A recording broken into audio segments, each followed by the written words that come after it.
Periyava Sharanam, Glimpses from Sri MahaPeriyava's Life History, Volume 11, Chapter 20, Continued.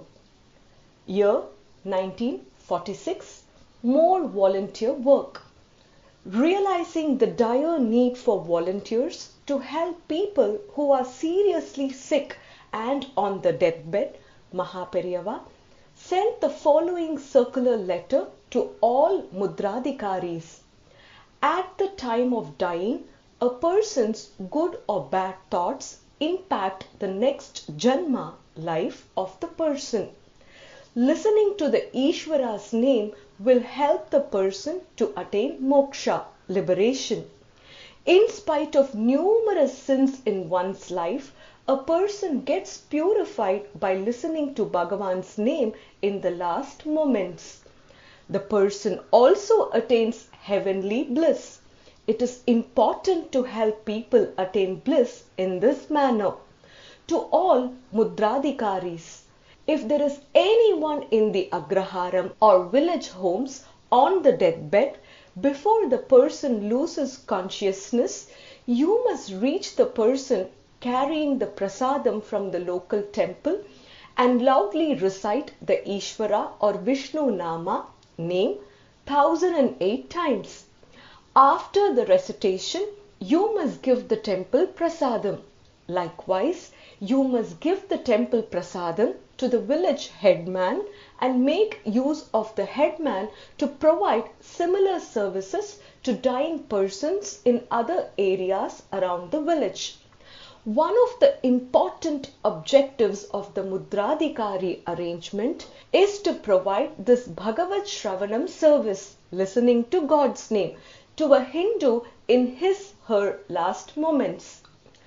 During the later part of the year 1946, there was a series of massacres, rapes, abductions and forced conversions of Hindus and looting and arson of Hindu properties perpetrated by the Muslims in the districts of Noakhali of Bengal.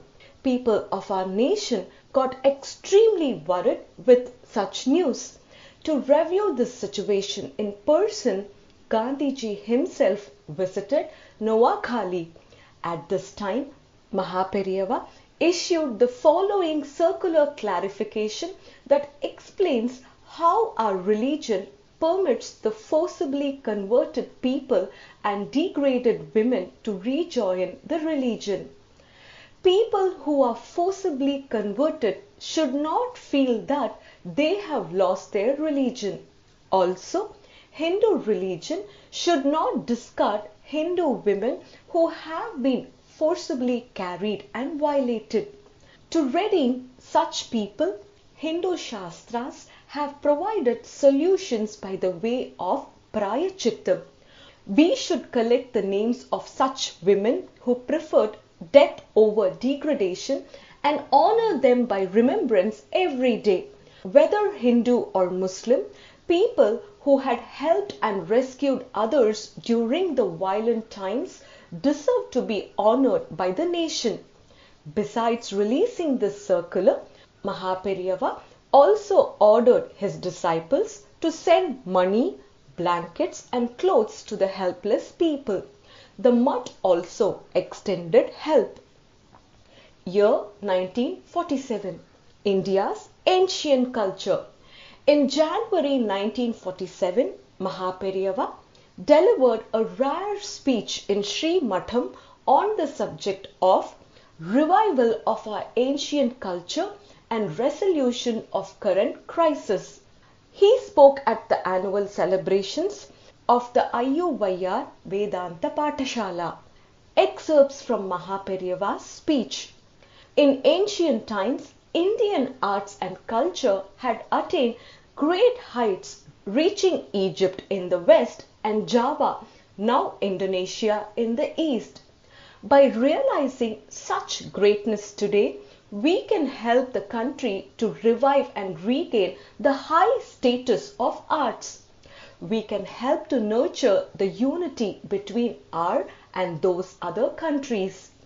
The wisdom of Hindu culture has taken roots in many foreign countries. We can see the evidence of this in those countries. Scholars from Germany who had visited India have taken many of the ancient Sanskrit books to Germany and reached them to their country's national libraries. We should be proud to note that our government has asked for the return of such books to compensate for our losses during the World War. These days, politics provides the major attraction to the minds of our people. Not many people are concerned with religion. In spite of this situation, our representatives' request to the German government shows how entrenched is the power of our arts in the minds of people. Hindu civilization from Egypt to Java. Accepting India's greetings, Java's president, Dr. Sukarno, has expressed his fondness of the Indian people. He has praised the good relations built between the two countries through the wisdom of Indian arts spread in his own country. Even today, we find strong evidence in India's connection with Java. The names of Java's people are connected with Hindu names. Our temples are also seen in that country. Buddhism is a part of Vedic religion. We celebrate Buddha as an avataram, incarnation of Lord Vishnu. Buddha stressed the importance of ahimsa, non-violence, and satyam, truthfulness. Vedas too emphasize the very same two qualities for Hindus. But Buddha did not accept the rituals described in the Vedas. We allowed Buddhism to spread in other countries. We find that Gaudapada's Karika in Sanskrit has been translated into one of China's ancient religious scriptures. With the help of Chinese scholars in Shantiniketan, Rabindranath Tagore is trying to revive the cultural relation with China. These scholars are doing research on the common wisdom on arts and culture between India and China. Researchers say that there are connections between the olden times of Egypt and ancient India. Adjacent to Sahara Desert, names of many places are connected with Lord Rama. It is said that Sahara Desert itself is a dried ocean. It seems the word Sagaram, meaning ocean, itself has evolved into what is now called Sahara. There is evidence to suggest contact between India and Egypt from ancient times with the findings of Indian muslin, cotton and dhania or coriander in Egypt. Thus, there are many signs of connections between the two countries, India and Egypt. In the Old Testament Bible of the Christians, the term Adam denotes Atma and Eve denotes Jivan. The apple fruit described in it denotes the fruit Pipalam in Sanskrit. This fruit indicates desire. Adam is the sinless Paramatma Swarupam. Eve or Jivan is associated with Papam, sins. This is the cause for births and deaths. Dva Suparna Pippalam is the Upanishadic mantra that preaches us the same way.